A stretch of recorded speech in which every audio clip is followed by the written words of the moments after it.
অনেক দল আছে যে হাজার হাজার লোকে মিছিল করে, কিন্তু সেই জায়গায় নারায়ে তাকবীর আল্লাহু আকবার নাই নাই নাই, আছে না নাই এরকমের দল? অথচ কোরআন খুলে দেখেন আল্লাহ সূরা মুদাসসিরে কি বলে, ওয়া রাব্বাকা ফাকাব্বির। কোরআনে আছে না নাই? যারা হাফেজ, যারা আলেম বলেন আছে না নাই? ওয়া রাব্বাকা ফাকাব্বির, তোমার রবের বড়ত্ব বরণ করো, তাকবীর বলো, রবের বড়ত্ব বর্ণনা করো, তাকবীর বলো। আযানের প্রথম শব্দ আল্লাহু আকবার, ঠিক কিনা? ইকামতের প্রথম শব্দ আল্লাহু আকবার, ঠিক কিনা? আবার বিসমিল্লাহি আল্লাহু আকবার জবই করার ব্যাপারে, ঠিক কিনা? কিতাবের ভিতরে লেখা রয়েছে ওয়া কানা শিয়ারুল মুসলিমিনা ফিল ময়দানিল মারিকাতে আল্লাহু আকবার। আল্লাহু আকবার হলো মুসলমানদের জন্য জিহাদের ময়দানে একটা অস্ত্র। ধরে কোন সুবহানাল্লাহ। 1000 কাফেরের মোকাবেলায় বদরের যুদ্ধে মাত্র 313 জন আল্লাহু আকবার স্লোগান দিয়েছে। আর আল্লাহ রাব্বুল আলামিন বদরের ময়দানে 1 না 2 না 5000 ফেরেশতা বাহিনী দিয়ে সাহায্য করেছে। একজন সাহাবী দোসরা দ্বিতীয় হিজরির 17ই রমজান একজন সাহাবী আল্লাহর রাসূলের কাছে এসে বলছে, ইয়া রাসূলুল্লাহ, ইয়া হাবিবাল্লাহ, ইসলামের প্রথম যুদ্ধ এই বদরের যুদ্ধে আমরা নীরবে বসে থাকতে পারি না। আমার তো অস্ত্র শস্ত্র কিছু নাই, মেহেরবানি করে আমাকে কিছু একটা দেন, আমিও জিহাদের ময়দানে চলে যাই। আল্লাহ রাসূল সাল্লাল্লাহু আলাইহি ওয়াসাল্লাম বললেন, সাহাবীরে, আমার কাছেও তো কিছু নাই, কি দেই তোমাকে? আল্লাহর রাসূল পাশে তাকায় দেখেন একটা শুকনো খেজুরের বাইগো পড়ে আছে। আল্লাহর রাসূল ওই সাহাবীকে বললেন, ও সাহাবী, ওই শুকনো খেজুরের বাইগোটা আমার হাতে একটু দাও। সাহাবী শুকনো খেজুরের বাইগোটা তুলে আল্লাহর রাসূলের হাতে দিলেন। আল্লাহর রাসূল সাল্লাল্লাহু আলাইহি ওয়াসাল্লাম আবার ওই খেজুরের বাইগোটা সাহাবীর হাতে দিয়ে দিলেন। সুবহানাল্লাহ, সুবহানাল্লাহ, জোরে কোন না সুবহানাল্লাহ। এ জায়গায় কিছু হিকমত গোপন করা আছে। আল্লাহর রাসূল সাহাবীকে তো বলতে পারতেন যে ওই বাইগোটা খুঁটে নিয়ে চলে যাও, বলতে পারতেন কি পারতেন? হ্যাঁ পারতেন। তা বলি নাই কেন? নিজের হাতে দিতে বললেন কেন? হাতে দেওয়ার পরে আবার তার হাতে আবার দিয়ে দিলেন কেন? এর ভিতরে মুজিজা আছে না নাই? মুজিজা হলো আল্লাহর রাসূলের হাত দিয়ে ওই খেজুরের বাইগোটা সাহাবীর হাতে দিয়ে দিলেন। আল্লাহর রাসূল হাত দেওয়ার কারণে ওটা আর সাধারণ খেজুরের বাইগো থাকলো না। ওই সাহাবী বলছে, হিকায়াতে সাহাবার ভিতরে, তাবলীগে নিসাবের ভিতরে এই ঘটনাটাও লেখা আছে, পড়ে দেখবেন। ওই সাহাবী বলছে, দাঁড়ালো তরবারি দিয়ে আঘাত করলে যেরকমের মানুষ কেটে টুকরা টুকরা হয়ে যায়, আমি হুজুরের হাত দিয়ে তুলে দেয়া খেজুরের বাইগোটা দিয়ে যেই না একজন কাফেরের মাথার পরে আঘাত করলাম, কাফের কেটে 2 টুকরা হয়ে জমিনে পড়ে গেল।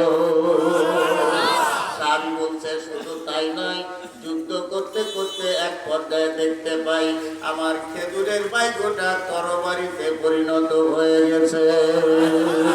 এটা হলো আল্লাহর রাসূলের মুজিজা। মক্কায় একটা কুয়া আছে, এরকমের লোহার এরকমের গ্রিল দিয়ে উপর দিয়ে আটকায় দেওয়া। সাহাবায়ে কেরাম যাওয়ার সময় পানির ঘাটতি পড়ে গেল, খাবারের পানি নেই। আল্লাহ রাসূল সাল্লাল্লাহু আলাইহি ওয়াসাল্লামকে সাহাবায়ে কেরাম বললেন, ইয়া রাসূলুল্লাহ, এই জায়গায় একটা কুয়া আছে, কিন্তু এই কুয়ার পানি খাওয়া যায় না, এত নুন খাওয়া যায় না। রাসূল সাল্লাল্লাহু আলাইহি ওয়াসাল্লাম পানি উঠাতে বললেন।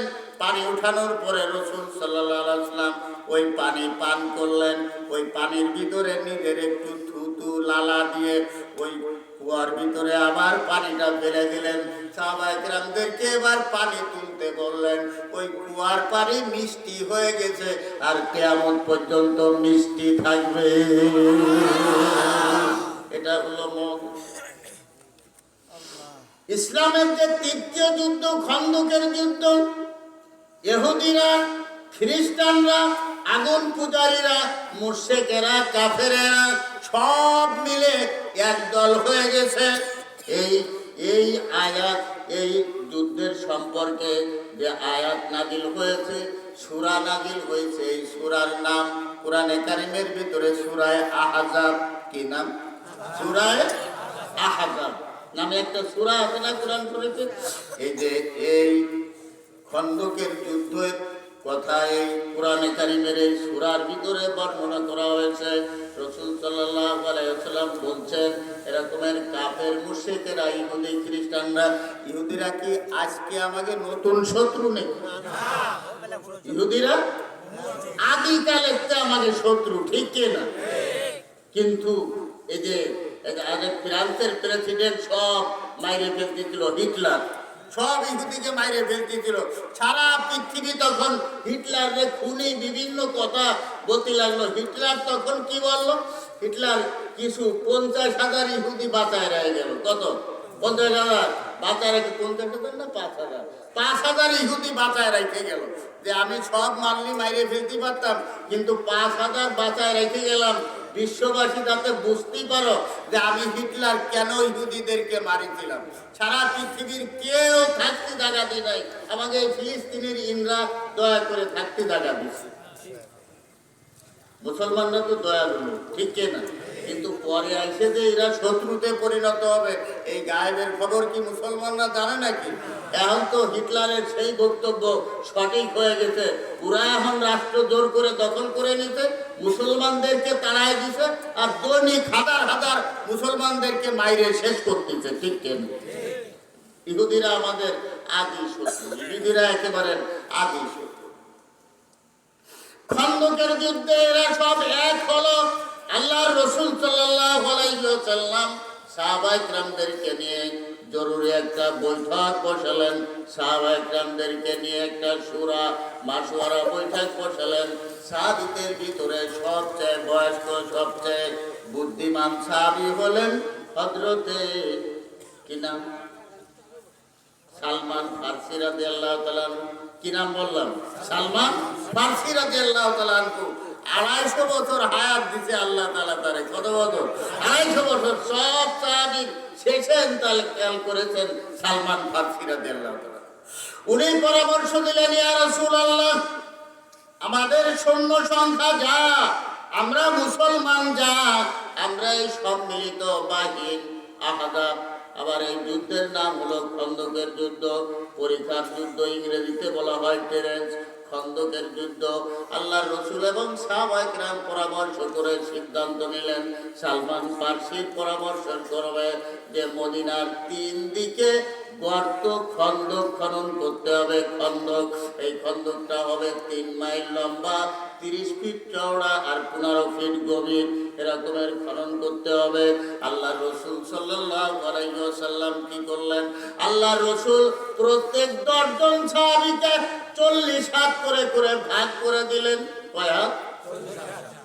40 হাত লম্বা, আর ওদিকে 30 ফিট চওড়া মানে 20 হাত চওড়া, আর 15 ফিট মানে 10 হাত গভীর, 10 হাত গভীর, তারপরে 20 হাত চওড়া, 40 হাত লম্বা। তো এটা একটা কুয়োরির মতন হয়ে গেছে না? ওই থেকে ওই নাই। আর একে আমাকে দেখে এই ছায়ে মাটি নিয়ে দেখে একেবারে কাটি কাটি গুলায় মাটির সাথে মিশিয়ে দিয়ে মাইকে উঠে চলে আসলাম। পাথরের মাটি, আঠলে মাটি না, পাথর, একেবারে পাথর, কাটা যায় না, কুদাল দিয়ে যাবে এরকম। সাহাবায়ে কেরাম কাটতে লাগলেন, মাটি কাটতে লাগলেন, আর আল্লাহ রাসূল সাল্লাল্লাহু আলাইহি ওয়াসাল্লাম নিজেও মাটি কাটতেছে। সুবহানাল্লাহ কোন, আরে জোরে কোন না সুবহানাল্লাহ। আল্লাহ রাসূল মাটি কাটতে কেন? সাহাবীকে কাজে লাগাই দিয়ে নিজে আইতে বেড়ালি হয় না? আমাকে দেশে তো মাইকেল গ্রুপের হেড যে থাকে, তাই না, সর্দার যে, ও খালি পাড়ের মধ্যে পায় তারা দিয়ে, হ্যাঁ, আর সবগুলি কাটিয়ে মরতেছে। সাহাবায়ে কেরাম মাটি কাটে, আল্লাহর রাসূল সাল্লাল্লাহু আলাইহি ওয়াসাল্লাম নিজেও মাটি কাটতেছেন।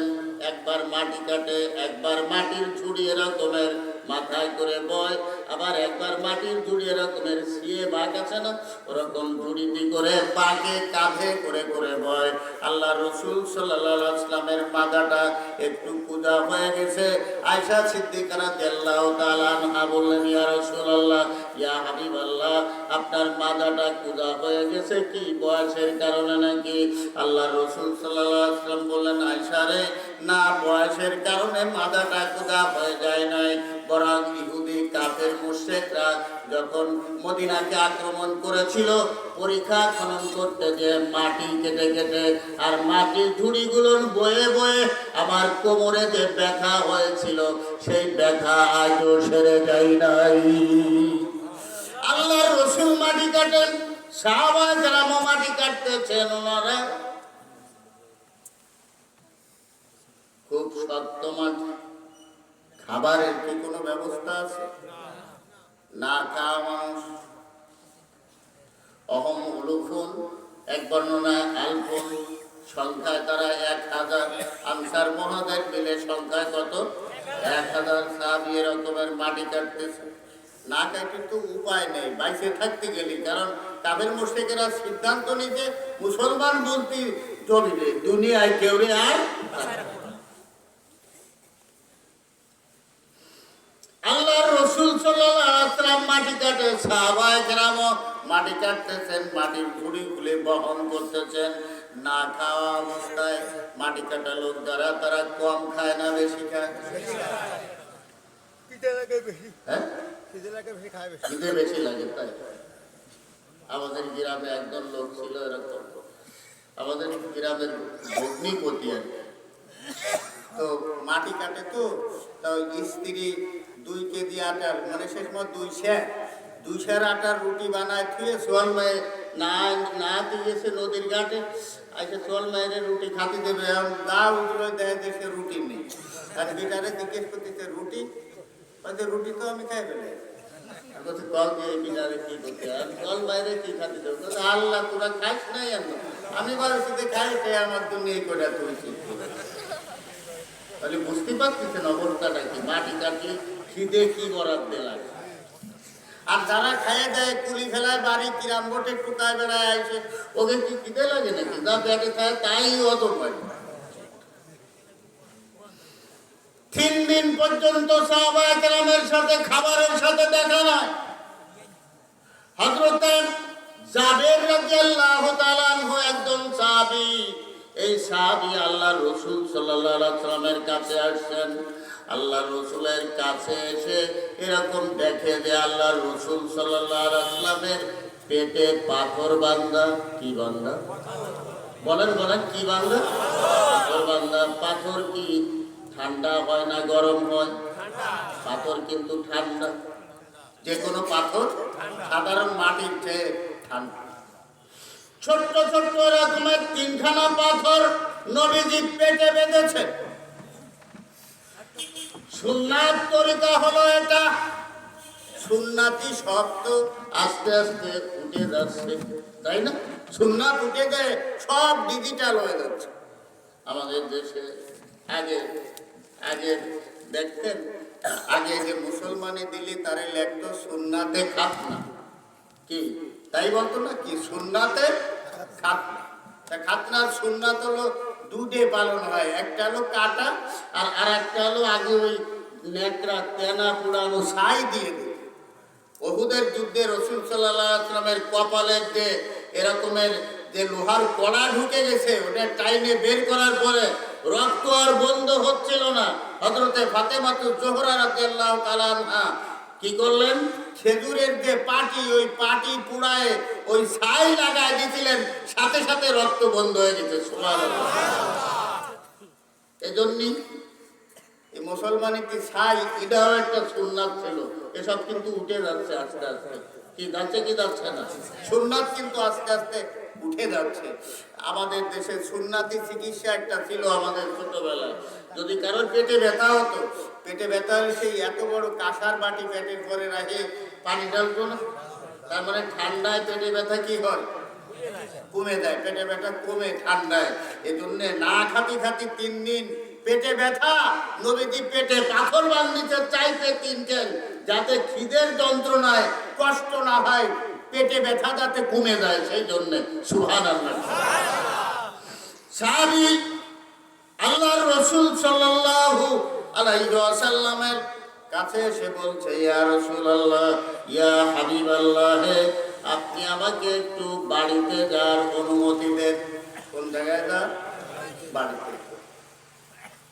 আল্লাহ রাসূল জাবের রাদিয়াল্লাহু তাআলা আনহুকে বাড়িতে যাওয়ার অনুমতি দিয়ে দিলেন। জাবের রাদিয়াল্লাহু তাআলা আনহু বাড়িতে গেলেন। বাড়িতে যাওয়ার পরে স্ত্রীকে বলছে, স্ত্রী রে, বাড়িতে কি কোনো খাবার দাবার আছে নাকি? আমি দেখলাম আল্লাহর রাসূল ক্ষুধার যন্ত্রণায় বড় কষ্ট পাচ্ছে, পেটে পাথর বাঁধা। স্ত্রী বলছে, স্বামী রে, বাড়িতে কোনো খাবার নাই। এইটাই স্বাভাবিক, কারণ বাড়িতে খাবার থাকবে আর আল্লাহর নবী না খেয়ে থাকবে, সাহাবায়ে কেরাম না খেয়ে থাকবে, এমন ইসলাম আমরা না। ঠিক কিনা? এমন মুসলমান আমরা না। আমাদের বাড়িতে খাবার থাকবে আর পাড়া প্রতিবেশী না খেয়ে থাকবে, ইসলাম এরকম না। আল্লাহ রাসূল সাল্লাল্লাহু আলাইহি ওয়াসাল্লাম বলেছেন, যে ব্যক্তি তৃপ্তি সহকারে খাবার খেলো আর তার পাড়া প্রতিবেশী না খেয়ে রাত কাটালো, সে ব্যক্তি জাহান্নামী। তাহলে পাড়া প্রতিবেশী উপোস থাকলো কিনা, না খেয়ে থাকলো কিনা, এটাও আপনার আমার খোঁজ খবর নেওয়ার দায়িত্ব আছে না নাই? জাবের রাদিয়াল্লাহু তাআলা আনহু বলছে, স্ত্রীরে, তাহলে কি আছে? বলছে যে সাআম মিন শাইনুন ওয়া বুদনাতান।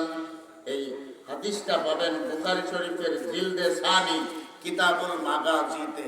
এই হাদিসটা পাবেন বাবু গজওয়াতুল আহজাব ওয়া হিয়াল খান্দাক, এই অধ্যায়ে হাদিসটা বর্ণনা করা হয়েছে। স্ত্রী বলছে, সাআম মিন শাইরিন, এক সা মানে 350 পরিমাণ জব, ও বুদনাতান, এবং 1 বছর বয়সের একটা বকরি আছে।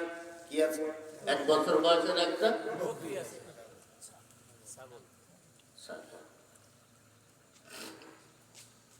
তো স্ত্রীরে বলতেছে যে তুমি এই জব যাতায় পেয়েছে আটা বানাও। আর ততক্ষণে উনি ওই সাহাবী ওই বকরিটা জবাই করে, আচ্ছা 1 বছর বয়সের একটা বকরি কত বড় হতে পারে? 3-4 কেজি এরকম, তাই না? আর 350 জবের আটা, বাঙালি তো আর একটু কমে নাকি? ওই সাহাবী বকরিটা জবাই করে গোশত তৈরি করলেন আর স্ত্রীকে বললেন রুটি আটা বানাতে। আটা বানানোর পরে স্ত্রীকে বললেন যে তুমি একটা কাজ করো, তুমি এই রুটি বানাও আর গোশত রান্না করো। আর আল্লাহর রাসূল সহ কয়জনকে দাওয়াত দেওয়া যায়? 2 বা 3 জন, কারণ মাটি কাটা লোক তো নাকি, এটা বুঝে শুনে দাওয়াত দিতে হবে না? আমরা আমাদের ছোটবেলায় যে সময় ছাত্রদেরকে, মাদ্রাসার ছাত্রদেরকে লজিং রাখা হতো, হুজুররা কয়ে দিত যে পয়লা অক্টে কিন্তু পুরো আমি জোড়া বাড়ি দেবি, তাহলে ওই লজিংই পয়লা অক্ট কম কাল তোর এরকম কম কম দেবে, সারা জীবন না খায় তোর কষ্ট ভোগ করতে হবে, পয়লা অক্টে জোড়া বাড়ি। জাবের রাদিয়াল্লাহু তাআলা আনহু স্ত্রীর সাথে পরামর্শ করলেন, আল্লাহ রাসূলের সাথে 1 জন বা 2 জন সাহাবী। আল্লাহ রাসূল সাল্লাল্লাহু আলাইহি ওয়াসাল্লামের কাছে ওই খন্দকের ময়দানে সাহাবী জাবের রাদিয়াল্লাহু তাআলা আনহু চলে গেলেন। আল্লাহ রাসূলের কানে কানে বললেন, ইয়া রাসূলুল্লাহ, ইয়া হাবিবাল্লাহ, আজকের দুপুর বেলায় জাবেরের বাড়িতে আপনি এবং আপনার সাথে 1 বা 2 জন সাহাবীর দাওয়াত। আল্লাহ রাসূল সাল্লাল্লাহু আলাইহি ওয়াসাল্লাম দাওয়াতটা পাওয়ার পরে খন্দকের ময়দানে একটা পাহাড়ের পরে এরকমের দাঁড়ায় গেলেন, টিলার উপরে দাঁড়ায় 2 হাত উঁচু করলেন। হাদিসে উল্লেখ করেছে 2 হাত উঁচু করে আল্লাহ রাসূল বললেন, ও আনসার এবং মুহাজিরেরা, আজকের দুপুর বেলায় জাবেরের বাড়িতে আমাদের সকলের দাওয়াত। সুবহানাল্লাহ। তো সবাই বলতে পারে দাওয়াত করেছে কয়জন? 2-3 জন বা 4 জনই নয় ধরে। এবার জাবের রাদিয়াল্লাহু তাআলার মুখে কোনো কথা নাই, মুখটা লাল হয়ে যাচ্ছে। কারণ 350 আটা, মাটি কাটা 1000 লোক, এটা তো দানাই মনে হয় ব্যাপার স্যাপার। মাটি কাটা 1000, কখনো আলপন তারা সংখ্যায় 1000। জাবির রাদিয়াল্লাহু তাআলা আনহুর চেহারাটা ওরকমের দেখে আল্লাহ রাসূল বুঝতে পারিছে কি পারিনি? পারিছে। বলতেছে, জাবের রে, তুমি বাড়িতে চলে যাও, যে যেই আটা, ওই আটা যা সেনা হয়েছে, যা খামিরা বানানো হয়েছে, ওইগুলো কাপড় দিয়ে ঢেকে রাখবা, ওখান থেকে বের করে করে রুটি বানাবা। আর যে হাঁড়িতে গোশত রান্না করা হচ্ছে, ওই হাঁড়িটার ঢাকুন কখনো আলগা করবা না। এই জন্য মা বোনেরা ভাত দেওয়ার সময় দেখবেন ডাউন দিয়ে ডাহে রায়, কিন্তু আড়ে রায় কি রায় না, খেয়াল করেছেন আপনারা অনেকে। কারণ কি, আড়িতে ভাত আছে, অল্প কিছু সোয়াল, ওই গাড়ুলে এটা যদি দেখতে পারে কোনো কাজ আইতে আর ওখানে কাজ, এটা ও তো সাথে পার হয়ে যাবে। এই জন্য ঢাইকে রাখাটাও একটা বরকত, তাই না? একটা সুন্নাত। জাবের রাদিয়াল্লাহু তাআলা বাড়িতে গেছে আল্লাহর রাসূলের পরামর্শ অনুযায়ী, কিন্তু স্ত্রী স্বামীর চেহারা দেখে জিজ্ঞেস করতেছে, তোমার এ বাপ কে? কারণ আগের বার বাড়ি আইছিল সেই সময় চেহারা, আর এইবারের চেহারা কি এক রকমের আছে? তোমার এই অবস্থা কেন? কয়জন দাওয়াত, কি দেখি ব্যাপার? অনেক বাড়ি বিধি মানসিরা আছে না, মাতুব্বার আছে না? না, হ্যাঁ, পড়া মাতুব্বার বিধি মানসির কাছে না শুনে লজিংও রাখার কাজা নাই। যদি মাদ্রাসাতে একটা ছাত্র নিয়ে আসে, ছাত্রে গলা বাড়ায়, সাথে কিনা আছে না? ওরে খালি এটা লজিং রাখা না, এমন মহিলারাও আছে, স্বামী যদি বিলিপ্তি কষ্ট করে আইসে যদি এক বাটি পানিও খায়, কয় যে তোমার নতের বল কি পড়ে গেছে, ডাইলে খাতে পারছিল না। আমি এই জিন্স ফুলা নিয়ে 3 বার কে বেড়াচ্ছি, একটু পানি ডাইলে খালি কি তোমার মানুষদের 14 ফুটির দায়িত্ব চলে যাবেন না, সম্মান চলে যাবে। কর মতন আছে না? কথা বলেন, আছে না? আবার আইয়ুব আলাইহিস সালামকে মাথার চুল বিক্রি করে আটা এনে রুটি বানায় খাইছিল বিবি রহিমা, ঠিক কিনা? এরকমের মহিলাও আছে না নাই? এই জন্য গানের ভিতরে কয়েক কোদালে কাটিয়া মাটি, হাতুর দিয়ে পাথর ভাঙি, তবুও তোর মন পাইলাম না, প্রাণের বান্ধব রে, বুড়ি হইলাম তোর কারণে। স্ত্রী বলছে, তোমার এরকমের অবস্থা কেন? দাওয়াত কয়জন? কয় যে আমি তো আল্লাহর রাসূলকে একা একা বলছি, আমার সময় কিন্তু শেষ হয়ে গেছে, 5 মিনিটও নেই আমার হাতে ঘড়ি আছে। এবার বলতেছে যে এরকমের ময়দানে যা আছে সবার দাও, সবার দাও। স্ত্রী এবার তোমারে কয়ে দিলাম 3 জন, তো তুমি সব দাওয়াত দিতে গেছো, কিন্তু আমি কি দিছি নাকি? আমি আল্লাহর রাসূলকে গোপনে কইছি। বলেন না, আমাকে ওয়াজ মাহফিলেও দেখবেন সভাপতি বক্তারে পাতে কুচা দিলে চলে যাই আমরা, আর কেউ সেটা ভাবি না, তাই না? কারণ আমাকে তো পাওয়ার অত নেই, তাই না? বেড়া কোনতে ফুটো ধরে আমরা যাতে একজন নীতি গেলেও অনেক সময় ডালে মুলোরে, আমি দাঁড়ে দাঁড়ে কোনো জায়গায় ওয়াজে গেলে আমার সাথে কেউ রেডি, কারণ ওই একজনও একটা বোঝা, ও আর এক ঝামেলা আছে। আমি নামাজ পড়তে যাই, ও হিসাব করতে যায়, আমি হিসাব করতে যাই, ও নামাজ পড়তে যায়, এবারই একটা মুশকিল। এজন্য সাথে দাঁড়ে বেড়ে কেউরে আমি নিতে চাই না, ঝামেলা। আমরা কেউরে সাথে নিতে পারি না, আমাকে পাওয়ার তো রকম না। আল্লাহর রসুলের তো আল্লাহর সাথে সরাসরি যোগাযোগ, তাই না? এই আল্লাহ রসুল সেই জন্যই ময়দানে সবাইরে দাওয়াত দিয়েছে। আর মাটি কাটার অবস্থাটা হলো এরকম, মাটি কাটতে কাটতে, পাথুরে মাটি কাটতে কাটতে এমন একটা পাথর বেঁধে গেছে, ওই পাথর আর সাহাবীরা কাটতে পারতেছে না। পাথরে কুদালে কোপ দিলে কুদাল উল্টো বইটে যাচ্ছে। সাহাবায়ে কেরাম আল্লাহ রসুলের কাছে যে বললেন, ইয়া রাসূলুল্লাহ, ইয়া হাবিবাল্লাহ, এই অবস্থা। আল্লাহ রসুল নিজে সেই জায়গায় গেলেন, যার পরে সাহাবীদের থেকে কুদালটা নিলেন, কোদালটা নেওয়ার পর আল্লাহ রসুল বিসমিল্লাহ বলে যেই না ওই পাথরে কোপ দিছে, পাথরটার সাথে সাথে ভেঙে চুরমার হয়ে গেছে। ধরে কোন সুবহানাল্লাহ। অগ্নি স্ফুলিঙ্গ ছুটে গেল, আগুনের ফুলকি ছুটে গেল। আল্লাহ রসুল মুস্কি হাসি দিলেন। সাহাবায়ে কেরাম জিজ্ঞেস করতে, ইয়া রাসূলুল্লাহ, পাথর গুঁড়ো হয়ে গেল, আগুনের ফুলকি ছড়ালো, আপনি মুস্কি হাসি দিলেন কেন? আল্লাহ রসুল বলছে, সাহাবীরা, এই আগুনের ফুলকির ভিতরে আমি দেখতে পেলাম পারস্য মুসলমানদের বিজয় হয়ে যাবে।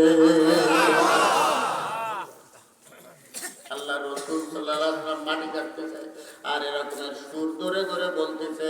সাহাবায়ে কেরাম বলতে, নাহনুল্লাযীনা বায়াউ মুহাম্মাদান আলাল জিহাদি মা বাকিনা আবাদান। এই কষ্টের কাজে যদি সুর ধরে কিছু কয় তাহলে কষ্ট কম হয়, তাই না? ওই যে বইরা যারা পাছায় ছানা বাঁধে, ঠ্যাং নেই, হাত নেই, 5-7 জন একসাথে বিক্রি করে, ওরা দয়া করে 2 টাকা করে যাবেন দান, এই আর কি। আর 4-5 জন আল্লাহ নবীজির নাম এরকম আল্লাহর রসুল আর সাহাবায়ে কেরাম সুর ধরে ধরে বলতেছেন। সাহাবায়ে কেরাম বলছেন, নাহনুল্লাযীনা বায়াউ মুহাম্মাদান আলাল জিহাদি মা বাকিনা আবাদান। আমরা আল্লাহর রসুলের কাছে বয়াত গ্রহণ করেছি, যতদিন বেঁচে থাকি ততদিন পর্যন্ত আমরা জিহাদ করেই যাব। ধরে কোন সুবহানাল্লাহ। আল্লাহর নবী কি বলছেন? আল্লাহুম্মা লা আইশা ইল্লা আইশাল আখিরা ফাগফিরিল আনসারা ওয়াল মুহাজিরা। ও আল্লাহ, পরকালের সুখ শান্তি ছাড়া তো আসল সুখ শান্তি নাই, সুতরাং তুমি আনসার আর মুহাজিরদেরকে মাফ করে দিও। সুবহানাল্লাহ। সাহাবায়ে কেরাম সব আল্লাহ রসুলের পিছনে পিছনে যাচ্ছে। জাবের রাদিয়াল্লাহু তাআলা নূর বাড়িতে দুপুরের বেলায় কত 3:30 খবর কানে পৌঁছলি, ও জায়গায় একটা লোক মার্ডার হয়ে যাওয়ার মতন ঘটনা তো আর আমাদের দেশে আরে এই যে ডাকাতের শাড়ি দেয়, পত্র পত্রিকায় দেখেন না? হ্যাঁ, কত জায়গায় লোক মরে যাচ্ছে, ডলাডলি পাড়া খায়, এক শাড়ি আনতে দেয়, এক লুঙ্গি আনতে দেয়। 3.5 বছর বয়সের এক বকরি। সাহাবায়ে কেরামের কানে খবর আছে, কিন্তু কেউ আগে যার জন্য ব্যস্ত না, কারণ আমরা তো সেই মুসলমান। ইয়ার মুখের ময়দানে এক একজনের কাছে পানি আনলে সে পানি পান করে নাই। বলেছে, আমার আর এক ভাই বেশি তৃষ্ণার্ত পিপাসিত, পানি তারে দাও। সে বলেছে, আমার সাথে আরো তৃষ্ণার্ত মানুষ আছে, পিপাসিত মানুষ আছে, তাকে দাও। ওই পানিওয়ালা ঘুরে ঘুরে যখন প্রথম ব্যক্তির কাছে এসেছে, দেখে প্রথম ব্যক্তি দুনিয়া থেকে বিদায় নিয়েছে, সারাবান তহুরা পান করেছে, সাধারণ পানি পান করে নাই। এমন করে করে ইয়ার মুখের ময়দানে ওই মুসলিম যারা আহত ছিল শহীদ হয়ে গেল, কিন্তু কেউ এক ভাইকে বাদ দিয়ে আর এক ভাই পানি পান করে নাই। আমরা সেই মুসলমান, ঠিক কিনা? সাহাবায়ে কেরাম যাচ্ছে আর আল্লাহ রসুল নিজে ওই জায়গাতে রুটি আর আরেকতে গোশত দিচ্ছে। বুখারী শরীফের হাদিস আবার শুনে নেন, কিতাবুল মাগাজি জেলদে সানি, বুখারী শরীফ 2য় খণ্ড, জেলদে সানি তাকে আরবিতে বলা হয়, 2য় খণ্ড, বাবু গজওয়াতুল আহজাব ওয়া হিয়াল খান্দাক। এই অধ্যায়ে হাদিসটা বর্ণনা আছে। 1000 সাহাবী তৃপ্তি সহকারে খাবার খাইছে, আবার যেমন খাবার তেমন বাকি থাকে। কুলিল্লাহুম্মা মালিকাল মুলক, সম্মান দেওয়ার মালিককে আর অপমান দেওয়ার করার মালিককে আল্লাহ রাব্বুল আলামিন। সুতরাং সম্মান পায়ে যেন কেউ আবার ভাইবেন না যে আমার তো গঙ্গা স্বর্গে গেছে, মানুষে আর মানুষ মনে করলাম না, এরকম হলে কিন্তু আবার সর্বনাশ, ঘুরে ঘুরে আবার অপমানও লাগবে, ঠিক কিনা? সবাই আমার যা বরাদ্দ ছিল তার চেয়ে একটু বেশি হয়ে গেছে, আর কথা বলবো না। আল্লাহ তাআলা আমাদেরকে যা বললাম আমল করার তৌফিক দান করুন। আমাদের